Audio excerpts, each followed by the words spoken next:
Hello and welcome to Making Media Now, the Filmmakers Collaborative podcast. I'm your host, Michael Azevedo. I'm joined on this episode by Vicki Hughes and Holly Statler, two veterans of the documentary filmmaking world who've teamed up to produce The Green Box, At the Heart of War, a film based on a memoir by Jim Kurtz that tells the story of his decades-long search to learn more about his father, Second Lieutenant Robert Kurtz, who died when Jim was just 2 years old. All Jim knew of his father was that he was a bomber pilot in the European theater during World War II. And because of his mother's grief, most of the details of Jim's father's life remained a mystery. It would take Jim more than 50 years to learn essential details about this devoted father and husband and unexpected hero. The Green Box, narrated by Martin Sheen, weaves together Jim's efforts to piece together the emerging picture of his father's life, vividly telling a story that is war chronicle, romance, mystery, and personal reflection. And it all started when an 8-year-old boy climbed some attic stairs to open a forbidden green box. Here's the film's trailer. World War II. A boy witnesses an air battle over the Alps and can never forget. A world away, another boy longs for the father he can never remember. There's an unwritten rule in our home that no one goes up into the attic where the green box is. He dares to open a forbidden box that may hold answers, but only finds more questions. A mystery that lasts over 50 years, until a strange invitation arrives, revealing the epic courage of his father. Heroism in a doomed plane. I thank him for my life. If Jim's father never would have helped my father, maybe I never would have been here. Imprisonment in the notorious POW camp that launched the Great Escape. An infamous death march across a frozen Europe. It was cold as hell, and you marched along with the rest of the men, always hungry, simply surviving. Finally, hearts cracked by the sacrifices that saved the world. This is the astonishing true story unleashed by the secrets of the Green Box.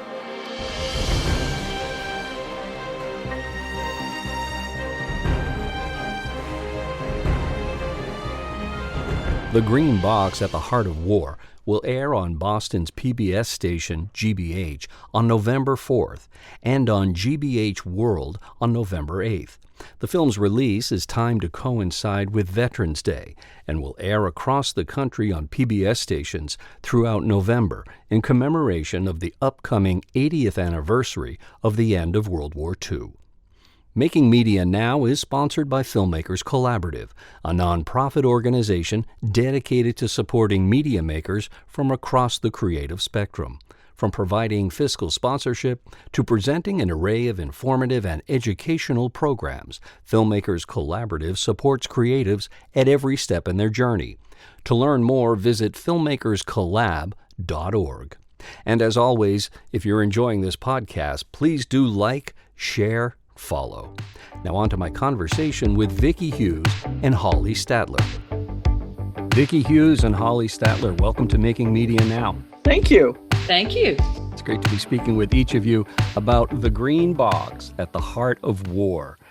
Your really powerfully touching film that's going to be airing on PBS throughout the next month or so. So I'm wondering, not quite sure where to start or with which one of you to start. And given that this is audio only, I may be referring to your names before each of you comments so that listeners can kind of keep track of who's talking. But Holly, as executive producer of the film, I'm wondering maybe if you could begin by letting us know how the story of The Green Box came to you, and then how you decided to collaborate with Vicki, who is the writer and the director of the film, to turn this into a documentary.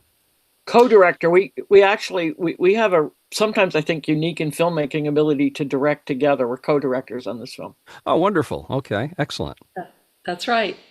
Well, The way the story came to me is that Vicki was working with Jim Kurtz in Ipswich, Massachusetts. He was a first-time writer, and she was his coach. And she shared a copy of the book before it was printed with me.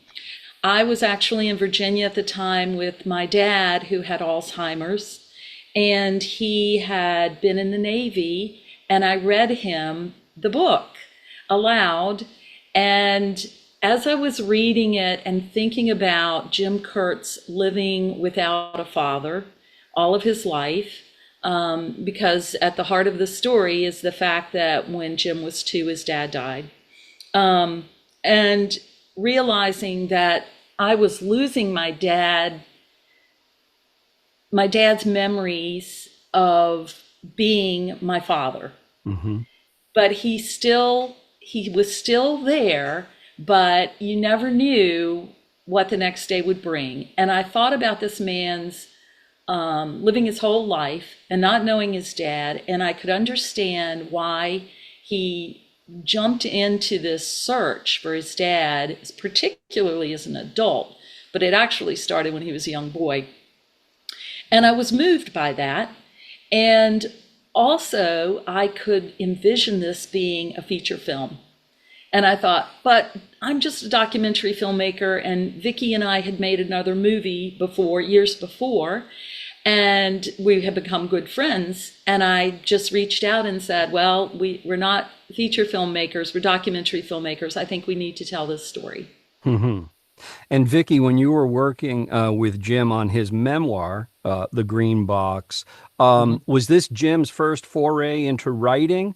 And when he was trying to give structure to his story, were you thinking more of it as a piece of writing, or was your filmmaking brain already kind of seeing scenes and putting it together? It was a both and situation. Okay. It was definitely a both and situation. I can't, as both a writer and a filmmaker, a lot of the time, both pieces are running in my head. And I knew when he was working on it that it also had implications that went past the memoir.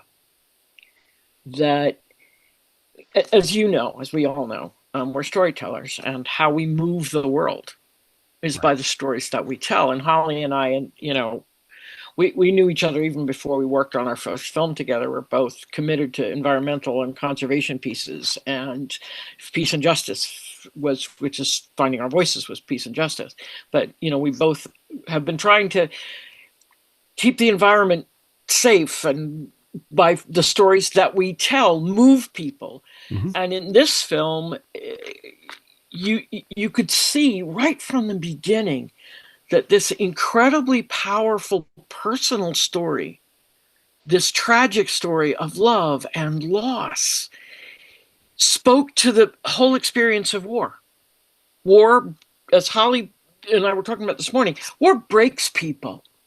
Right. And it doesn't break people just when the war is going on. It doesn't just break the people who are fighting a war. That trauma lasts in families and communities, often for generations.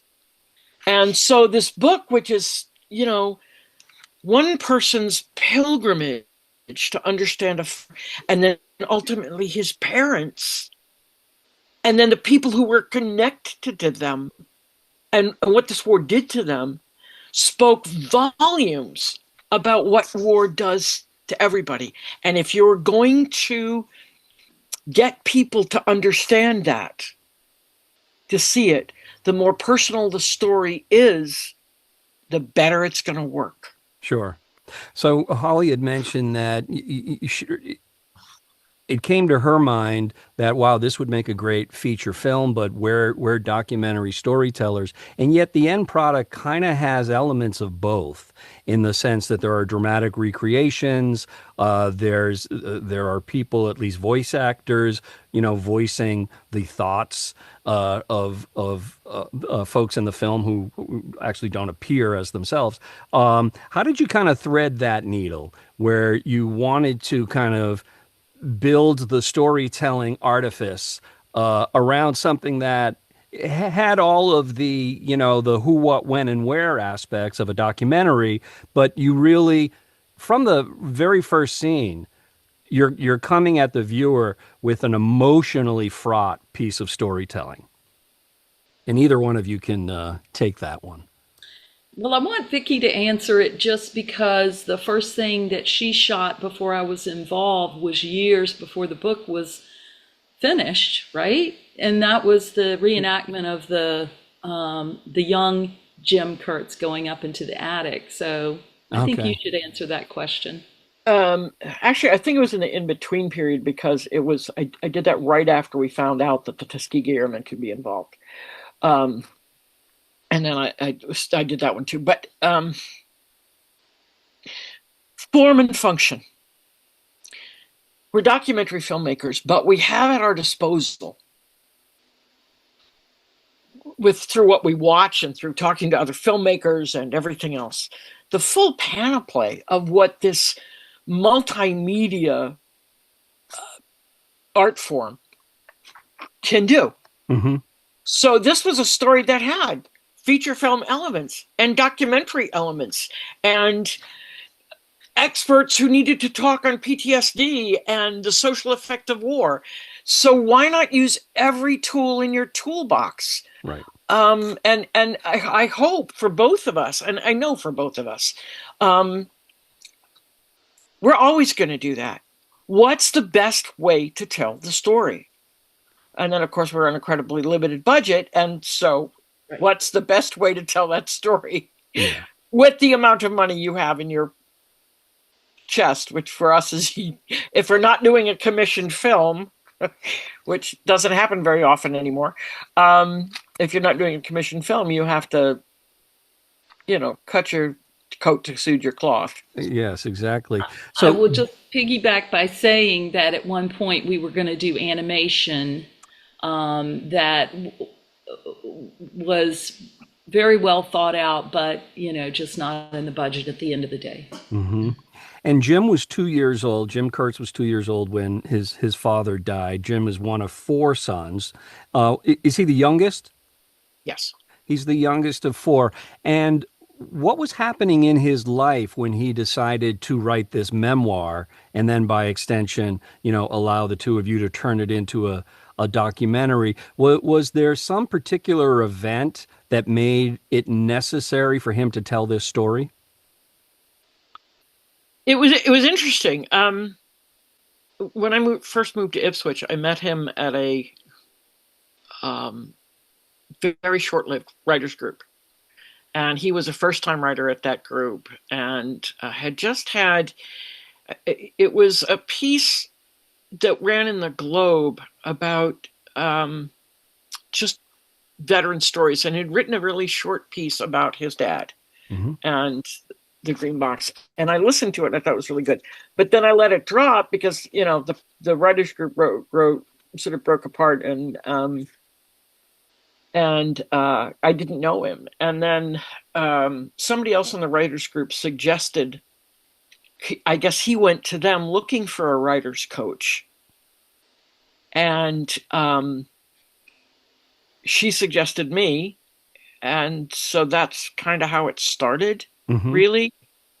Can I just interject? But Michael, are you talking about the catalyst to have him write the book? I think right. That's probably, I would say in his own life. I mean, he was, as I said, he was 2 years old when his dad passed, obviously, way too young to kind of make sense of any aspect of the world. But then when we meet him in the film, I don't know how old he is then, but I'm going to guess he's in his 60s maybe.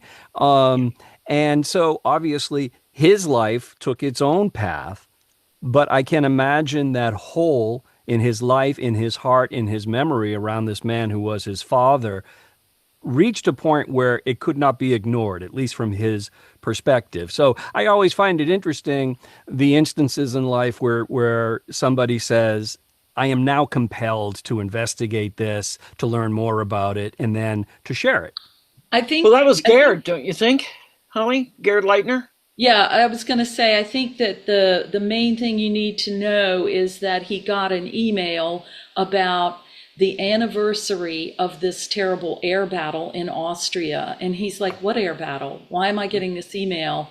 And that was started by two gentlemen in Austria who wanted to bring together the Germans, the Americans, and the villagers in Austria where this happened. It was such a seminal incident in their little village. And Vicky likes to say, he's a peacemaker. Sure. Herod's a peacemaker. And so that set Jim anew on his search. He always remembered in the back of his head about the green box in the attic, but where could he go from there? The most logical person was to ask his mother, who couldn't talk about his father. Yeah. And so now it opened the door to say, I'm going to meet people that were with him on the plane. I'm going to meet people that were in the village and saw the event. And where did that lead him? And it led him across the country, talking to some of the veterans that were not at that anniversary and really learning about his dad. And as Jim likes to say, I think he says in the film, that, he knows his father better than anyone now except his mother. Yeah, And then this battle that you're there's referencing is the one that takes place on August 3rd, 1944. And before we get to the battle, I just want to work our way back a little bit to how the film begins with the opening of this green box. And the green box is just such a potent metaphor for so much that's in the film. The not only the closing away of the artifacts and the memories and the items that made up the life between amongst Jim's parents, but also the fact that the box itself was then hidden. So what was the boys' knowledge of the existence of the green box in the attic, and what kind of instruction, if any, were they given around whether or not to seek out that box and the contents therein? He was told not to go there. And actually, he explains it, I think, really well in the beginning of the film. Yeah. And an 8-year-old boy, you're told not to do something? You're doing it. You're doing it. And he snuck up. He snuck up to find the box and to open it. He was desperately curious.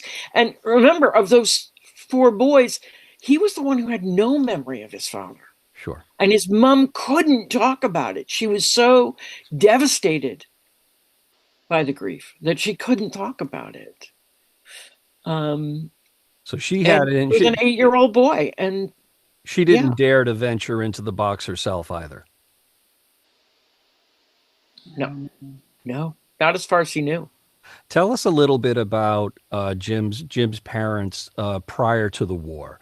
Remind us a bit about how they met and a little bit about their courtship and, some of the elements of it that struck each of you as being emblematic of their personalities and maybe, the dynamic that united them. I think if you look at it from the time they were living in, we're about to go to war, and the country is trying to ignore getting into that war, but there is this sense of readiness, and you're a young man and you want to honor your country and you want to make this sacrifice, and you meet this girl, and he met her on a train going to work, and or he saw her on the train, and then they met at a church concert, which sounds also kind of takes you back to a different time. Yeah.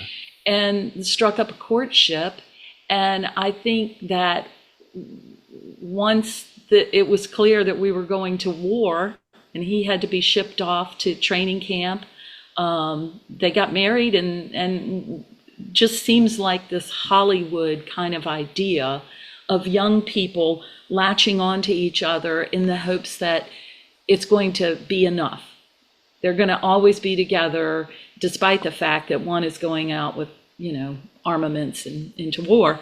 And so in those months of him going to training camp and coming back, she gets pregnant and has this little boy. Of course, they've been married, and now I think the fever pitch of saying, yes, I'm going to do this for my country. I'm going into training for this, but you've got this little boy coming.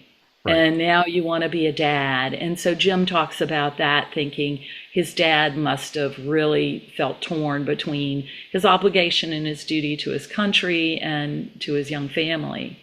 Yeah, I think your film does such a wonderful job in communicating those dual commitments, essentially, and how that was really fully centered in his heart around wanting to be a husband and a father and a provider, and yet also feeling this undeniable patriotism and commitment to his country, and a little bit of the aspect of adventurism in the sense that there are tantalizing aspects of going to war, that you're gonna fly the plane, you're gonna defeat the enemy, etc. And really, over the span of just a few minutes, through your use of voiceover and letters, we really get into his head, and it's such an effective way that you all communicated that. I think there's two things to be aware of with this, though. It's interesting. For starters, and this doesn't come into the film, but Jim's dad had always wanted to be a writer. Mm-hmm. And he had always wanted to be a pilot. And I think there was, even in the beginning, a certain reluctance about war in general. He comes across as a pretty peace-loving guy, but he was patriotic. Mm-hmm. But he also wanted to be a pilot. I don't think he wanted to bomb anybody, but he wanted to be a pilot, and so he could at least get out of the Army and get into the Air Corps. But he also wanted to be a writer, and that was right from the beginning. Right. Before when he went to college, he wanted to be a writer. And this didn't really come in, but we have his transcript from his first year in college, which he didn't really do very well, but he was writing. And I would love to have met Bob Kurtz. I really would have. And you can see in the piece he wrote, which is, again, in the beginning of the film, the piece he wrote, 24 Hours of Flight, and in the piece he wrote for the paper about the 24 hours, the 2 weeks getting home and back. He was a storyteller. He was a storyteller, and he with an emotional depth, right. I think. Yeah. You could, in the rather brief excerpts of his writing that are in the film, you certainly convey this is somebody for whom words mattered. He was somebody who actually, he may not have been able to talk about the war when he came home, but he was the kind of man who could talk about how he felt, which, we don't often think about in people, guys in 1940.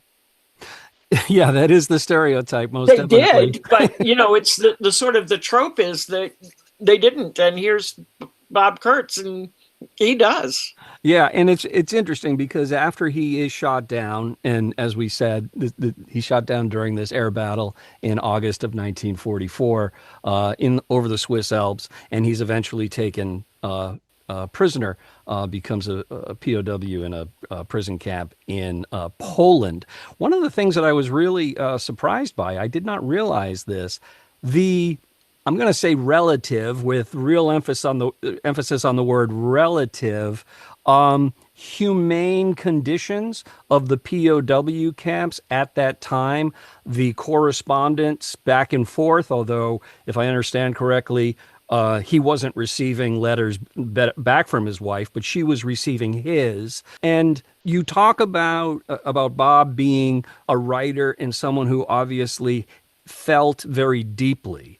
And so one could probably draw a line that for somebody with that psychological mindset, the experience of being a POW, the violence and the loss of lives that took place with his fellow crewmen who did not survive being shot down, all living within him during this time.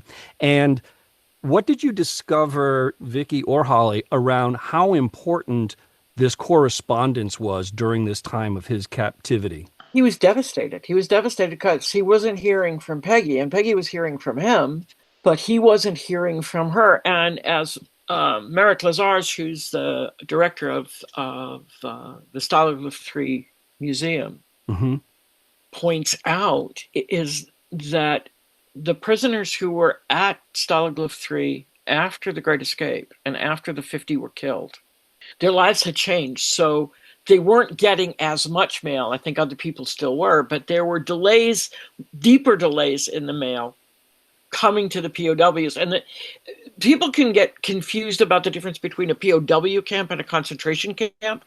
And this comes out, Merrick Lazarus makes this really clear in the film. The POW camps were run not by the SS, but by the Wehrmacht. And so they treated up until about the time of the Great Escape, they abided by the Geneva Convention. After that, things slid a little bit, a lot. Yeah, let's talk about this Great Escape. I think a lot of people, when they hear the Great Escape, they think of the Steve McQueen movie that came out in 1963. But the Great Escape was a real thing, and it was an escape from the very POW camp that Bob Kurtz was a prisoner of. Give us sort of the broad outlines of that event and what happened in the aftermath. You alluded to some of it, Vicki. Stalag III, and actually there was another major escape, though very many fewer people, 9 months before the Great Escape. But the film, The Great Escape, is actually, according to Merrick, pretty accurate. They put a couple more Americans in there than were and mixed a couple of characters together. But the main drivers of The Great Escape were absolutely real. And they planned to get as many people out as possible to confuse the Germans at home, to have as many German soldiers chasing POWs. Right. And it was the duty, and this was true for the Germans escaping from the UK and Canada, and the Americans and French and UK guys escaping from Germany. So the duty of the soldier was to try and escape. So Barrett, who was the head of the escape committee, organized this huge escape. And the film is absolutely accurate. They wanted to get as many people out as possible. I'm not going to go into the whole story. They didn't get as many out as they wanted, but they got 76. I never remember the number exactly. No, you're dead on. 76 escaped. 76 got out. 73 were recaptured. Captured. 3 made it home. 50 were executed. 50 were, which was the violation of the Geneva Convention. Yes. It was the duty of these guys to try and escape if they could. So, and you were just supposedly just taken back to camp. But by that time, Hitler was losing the war. And so when Bob Kurtz arrives in Stalag Luft III, it's 6 weeks after the 50 have been killed. Okay. So the tenor of the camp had changed. The tenor of life in the camp had changed. Right. And here's Bob Kurtz, who was, the oldest guy in his plane. The only one was a father. And he's not getting any mail from home. And other guys were still getting mail. But for some reason, his were delayed or whatever happened. And here he is, this sensitive, emotionally evolved human being, not hearing a word. And I found it interesting that in Jim's book, he talked about the letters that Bob sent home. And I don't want to say they were sugarcoating it, but they were not, oh, it's terrible here, I'm starving. He was trying to be uplifting about his imprisonment. And I'm not sure if some of that was directed by the Americans. Hey, don't, you can't lead on to this. You can't expose what's happening exactly, or your family just needs to be uplifted. I'm not sure how that came, but, for someone who he would hint, I really was looking forward to that first letter. And months of, just kind of a gentleness like that. But yet his crewmate, his daughter has told us that the crewmate said he was very depressed. Yeah, You it's know, interesting. I think one can suppose so many dynamics at play there. One being just overall morale of the POWs and their families, but also, as each of you have alluded to, the general impression of what constituted masculinity back then would be, even if you're feeling at the end of your rope, if you're feeling despondent and depressed, don't let on. Particularly, don't let your wife know this, who's many thousands and essentially a lifetime away from you, by adding to her burden by sharing yours. The other interesting thing, and this is something we never covered in the film, and though I've talked to Jim about it a little and Holly, there weren't the letters in the green box that survive were the ones that Bob wrote to his parents. The ones he wrote to Peggy are not in the box.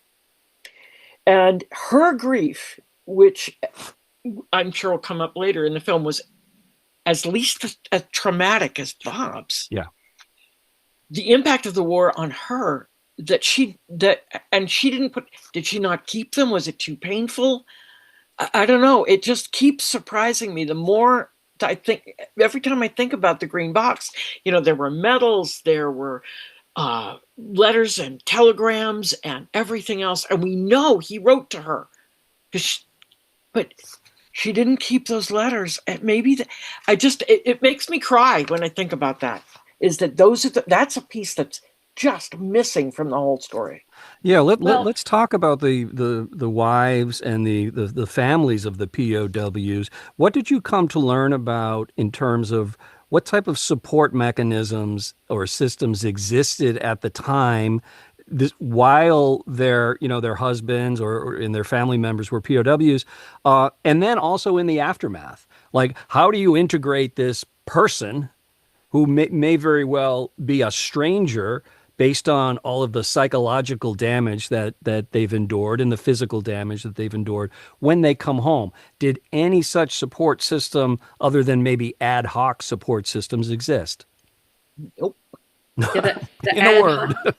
The ad hoc kind of says, well, she knew who else was in the crew, and so they would write letters among themselves, the family members back in the States, trying to bolster each other's hope because they hadn't heard from their loved one, or saying, okay, we know, because they didn't all end up in the same place. Right.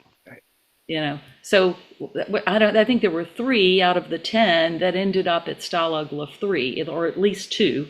The officers ended up in Stalag Luft 3, and the enlisted guys ended up at a different prisoner of war camp. Stalag Luft 3 was for officers. So if you think about the 10 men on that plane, and not all of them lived, then you're getting telegrams from the government saying your husband is missing in action, or your son is missing in action, more for most of those guys.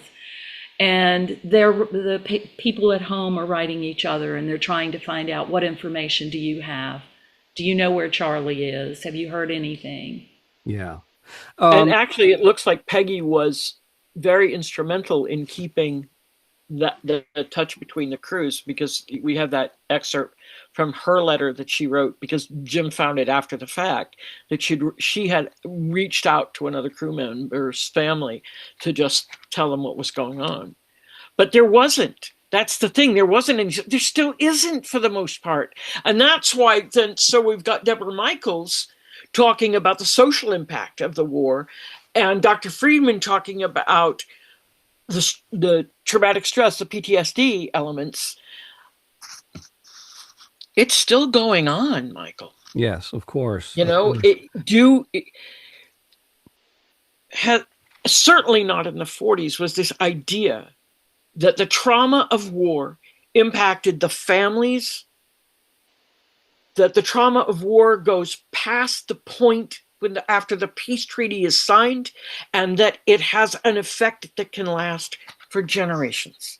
Yes, 16 million Americans served in World War II. 670,000 were wounded, 400,000 died. So of those 670,000 who were wounded, one can think that most of them came home and had to begin to put lives together.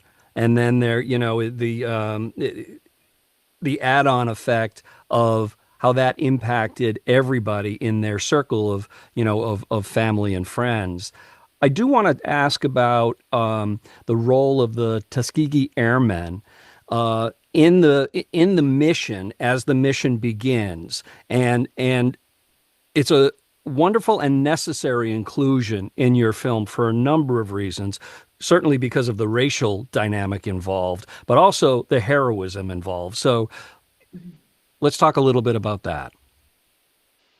Well, I'll start one thing and then I'll hand off to Vicki. I think it was very fortuitous that Jim Kurtz was in Louisiana to visit the World War II Museum. And in the airport on the way home, saw a man with his Tuskegee Airman hat on and went up to talk to him, as he does when he sees veterans or obvious veterans, and come to find out that coincidentally he was protecting the plane that day that Jim's father was on, that was flying over to their mission.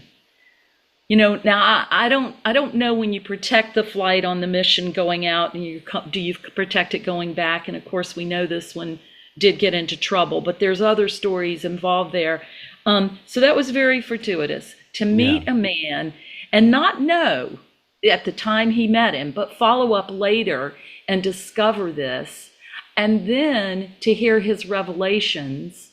And that things just happened to Jim that, over a course of a period of years, trying to learn more about his dad, little nuggets would fall in his lap. And, pretty soon we come to discover Alexander Jefferson, another Tuskegee Airman, was living in Detroit during COVID and had been in the same prisoner of war camp. And Vicki, let's talk about the revelation he gave us. Well, and it's the Tuskegee Airmen piece came in long after Jim had finished the book. He didn't even know when he was writing the book that the Tuskegee Airmen were, central to his dad's story. But Jim, and he'll tell you this all the time, I just keep running into people and the story keeps growing. And I was sitting there, and Holly by this time was sitting there. Well, yeah, I was certainly, we were both sitting there going, okay, this is a documentary. Things change. And when he met General McGee on the plane, he had no idea. But they did talk about the fact that Jim's father's air base was in Italy, and General McGee's air base was in Italy. So, I called a friend of mine and said, we got to go, Jim, go meet him and we're going to film this. Yeah, yeah. And then it came out, they were looking at the logbooks and knew he was on that flight and had been on other flights that Jim's dad had gone on. So the stories matched. And then we find out about Colonel Jefferson being one of the few Black pilots who was in Stalag Luft 3. Mm-hmm. And it became aware to the two of us immediately that the role of the Tuskegee Airmen, and to be honest, all Black American soldiers, is horribly undertold and absolutely essential. And so there was no way we could tell the story and leave them out. And then it just grew and grew and grew, because out of this, we have General McGee talking about the fact of the degree of separation between, there were these American bomber pilots who had no idea that the people who were protecting them got home, sit on in the same part of the bus. Right. And that segregation at that time, the segregation at that time existed in the armed forces. It doesn't end until 1948. The Army's not integrated until 1948, and there was still this huge screaming about, wreck military discipline.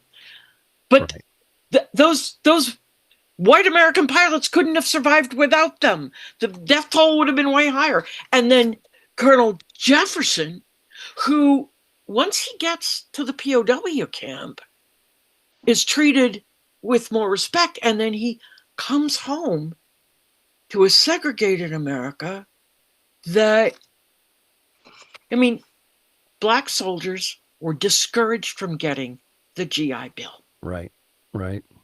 Yep. They fought for a world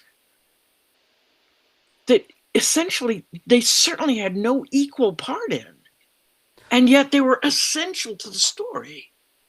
Right, and now we're living in a time where the role of the Tuskegee Airmen, there was an effort, there was pushback on it, but there was a concerted effort in the early parts of the second Trump administration to erase that history, to really to degrade and dishonor that history. Exactly, and that's why it's so important to us. I know, for Holly and me, and I think for Jim too, that piece of that story is there. Mm-hmm. We're not going to let it die. And now they've all passed away. Yeah. Just, I think within the last month, the last Tuskegee Airman has passed away. And, you know, so people ask us, well, why did you make this film? And what do you want people to take away? And it's no small part, but there are two pieces that we want to make sure are addressed. But one of them is, you know, we need to preserve this history that quite easily, as Vicki writes so nicely in the script, you know, slips into the rearview mirror of history. These memories are fading, and we don't want that to be erased. So there is a goal for us to have people record their parents, their grandparents, those personal histories. And then there's an equally important part, we want to create this dialogue and awareness between an audience that has a smaller general soldier population. So we have less people in the military and less senators and representatives that have children in the military. And these are the people that can help veterans and their families when they come home or before they go, and they're not doing their job. Yeah, to put some numbers to that fact that you just stated, 0.4% of the current U.S. population is active duty military. Only 6% of the current U.S. population are veterans.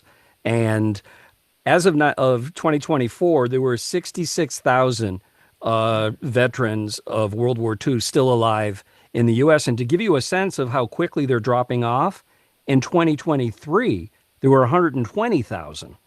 So it went down almost 50% in a year. So you couldn't be more on the nose, Holly, with the importance of maintaining and preserving these stories. And I think by 2030, all of those are projected to have passed away, those World War II veterans still alive. And there's a piece of this, it's not only to make sure, despite efforts to X out parts of it, to make sure that story is told well. Right. Absolutely. And preserved. Right. For all of them.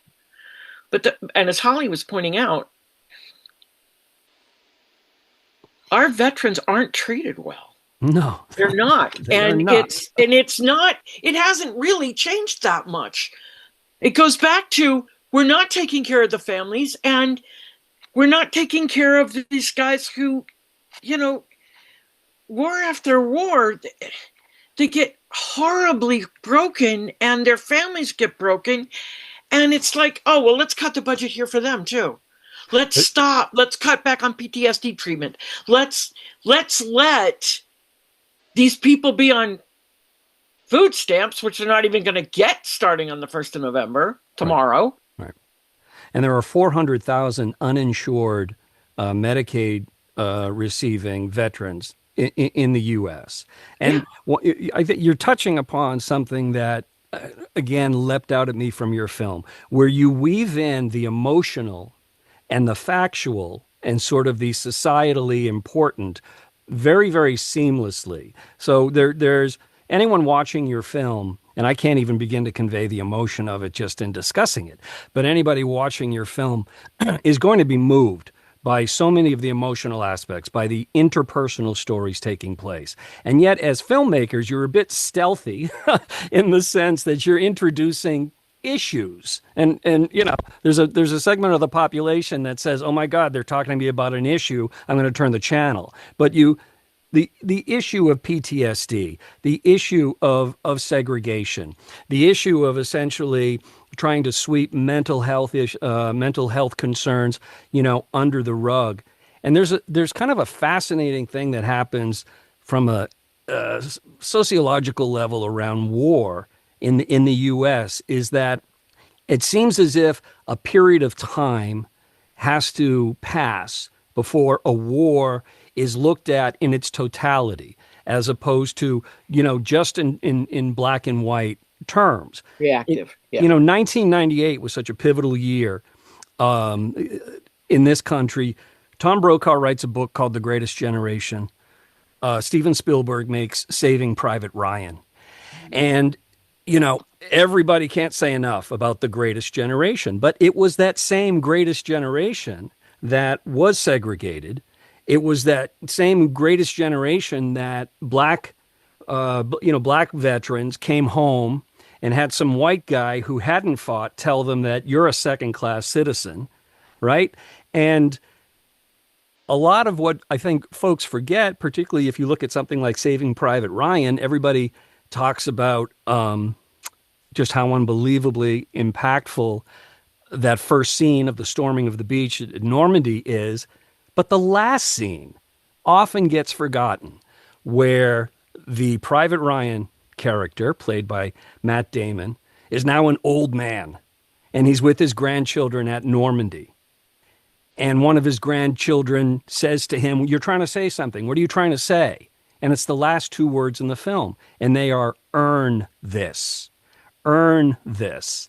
Earn the sacrifice of that was made on behalf of freedom and on behalf of Americans.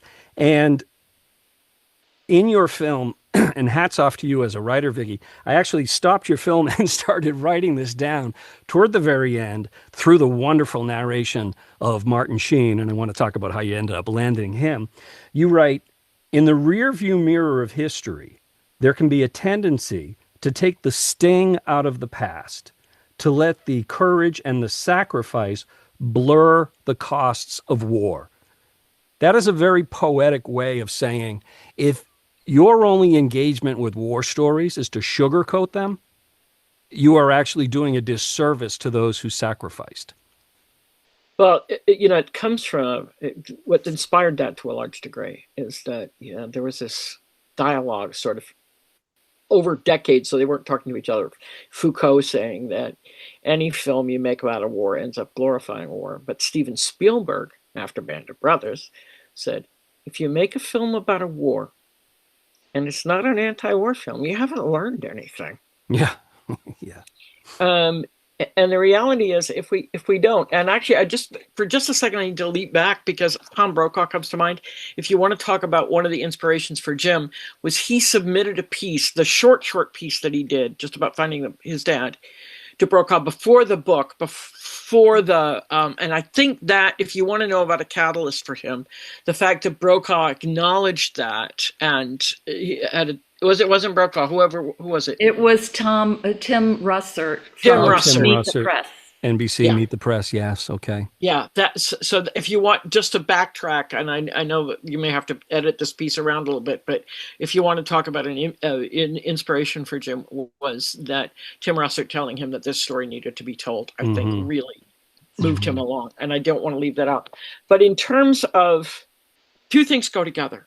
You said that we sneak in this film, we sneak in the peace and justice element and the lack of justice in this one, and Martin Sheen. So Martin Sheen has done two films for us. He did Finding Our Voices, Stories of American Intent, which doesn't sneak anything in at all. And we made that in 2008, and which is, and then we made this one. and there is a connection between the two, is that one is a lot more overt than the other, but they're both about incredibly brave people and told very differently stylistically. And to have Martin's voice tell our stories, be the voice for our stories, I think, for these two stories anyway, it is wonderful, because this is a man who's committed to peace, who's committed to justice, who's committed to honoring all the diversity of the kind of ways it is to be, I don't want to say patriotic, but that's part of it. Sure. You know, he used to be proud of saying, I've been arrested once every year for every year of my life, because he's walked the walk, he's talked the talk. And then to have that voice be what's saying Holly's and my story, and now Jim's story, and then in Finding Our Voices be the bridge for the other voices, it's wonderful. And he's somebody can't thank him enough. He's somebody whose political stances and his courage really is drawn from his Catholicism, and his commitment to, as you say, walking the walk, not just talking the talk. But in talking the talk, he does an amazing job. And, you know, to folks of a certain age, I guess, when you're hearing that narration, I'm hearing Jed Bartlett from the West Wing and becoming nostalgic for a time when at least our fictional presidents were eloquent and wise. Yeah. Yeah. Well, that's why we picked him for Finding Our Voices. So, yeah. Well, okay, you say picked him. How did you get him to say, yeah, I'll lend my eloquence to your film? You want to tell it? Go. Well, so Martin, fortunately, when we were working on Finding Our Voices, something put our script in front of him, because there are gatekeepers, and they are very good at what they do, and they're very strong-willed. And his agent was not particularly fond of him taking on that project, which was an anti-war film in 2008, and we had already been in war for 5 years. So that project happened, and we had some history. But again, when we went to ask him about this movie, and we did have several celebrities in mind. We wanted a celebrity voice. We even thought about a woman's voice, just to make sure that it wasn't too seemingly militaristic. And we went to his agent, and his agent is a very, very tough negotiator. She is the strongest personality I think I've ever met in television. Wow. Okay. That's saying a lot, given the personalities that work in television. And so I didn't have a lot of hope that this was going to work out. But it did, and I think it did because he wanted to do the project. Right. You know, and that was the case in both films, because with Finding Our Voices, somebody that we knew, a friend of a friend, handed him the script, and he read it and called us up and said, "Of course I'm doing this film." And then I just love the story. He charged us the least he could at equity prices, and then for Finding Our Voices, had us write the check to a homeless shelter in Baltimore. Wow.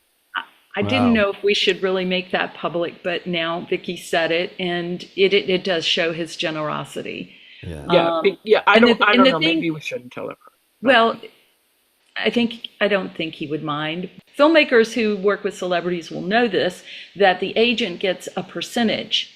And you can imagine if your agent is getting the percentage based on $50,000 instead of $5 or $10, you know, it may be a lot of work in the agent's eyes to deal with the small time, you know, filmmaker and get that small little check. And so I think that she has a motivation, and all agents have a motivation to work for their agents and get the best price possible. And Martin wants to work on the projects, not just worry about the money. Yeah. Right. So, Holly, share with us around information about the rollout of the film. I know that folks in the greater Boston area, or actually folks anywhere, frankly, who can access GBH, WGBH, the PBS affiliate in Boston, can see the film as early as November the 4th. But, November is the month of Veterans Day. So talk to us a little bit about the rollout of the film and why it's so important for each of you that the film plays in November, the month of Veterans Day. Yes, so we made the film available starting November 1st. So the world premiere will be the 2nd, and at the simultaneously at 12 o'clock in Roanoke, Virginia, when the movie is airing, we're having a screening in my little hometown, South Boston, Virginia, and that's on the 2nd of November. But WGBH has the film on the 4th, which is Election Day at 4 p.m. Eastern. And WGBH is also responsible for the World Channel feed, the programming that goes out to all of the stations across the country, and I think they're close to 70% of them that carry World. And that's going to be on Saturday, Saturday, November 8th at 6 o'clock Eastern. Any station across the country, or at least most of them across the country that have a world channel, it will be in their time zone at 6 o'clock Eastern. And we have a list on our website, a spreadsheet that shows all of the air dates and times. And there may be some new ones that aren't on there, but I think there's over 320 stations and places. And share the URL of that website, please. It's greenbox.com. Greenbox.com. And I will make sure that in the program notes for this podcast episode, that link is there, and in all the social media promotion for this conversation and for your film. I'll make sure all that's included. And I did misspeak. It's 130 different air times and dates. So I won't bore you with any of those details, but in New York, in Chicago, in Austin, and lots of little small towns. And then in the Boston area, we, because we're going to have a screening in Ipswich on the 15th of November at the Dolan Performing Arts Center. Wonderful. So anybody in the area who wants to drive up to the North Shore. That's a ticketed event, and there's a link on our website to the poster and those $12 tickets. And we're going to have a question and answer after with quite a few people who appear in the film. Oh, wonderful. Of course, we have lost quite a few people that we have interviewed since we started 6.5 years ago. Just wanted to say that we do have, the full interviews of the 3 veterans who we were so incredibly privileged to interview. Bob Doolin and Charles McGee and Alexander Jefferson, who have since died. And they're some of the last interviews, and they are so heartfelt and descriptive. These guys who are in their 90s and 100s, they're still sharp as tacks. And to have their words, we have them safely and stored. They're not going to get lost. Vicki Hughes and Holly Statler, thank you for joining me to talk about the Green Box at the Heart of the War. As I said, all of the information about where and when listeners can turn into viewers and watch this powerful and really heartfelt film. It's been a pleasure speaking about it. Thank you so much for giving us a chance to talk about our film. Been a pleasure.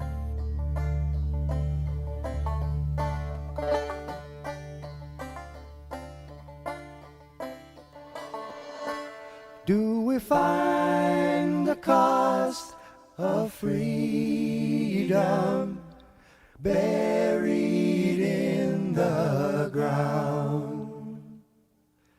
Mother Earth will swallow you. Let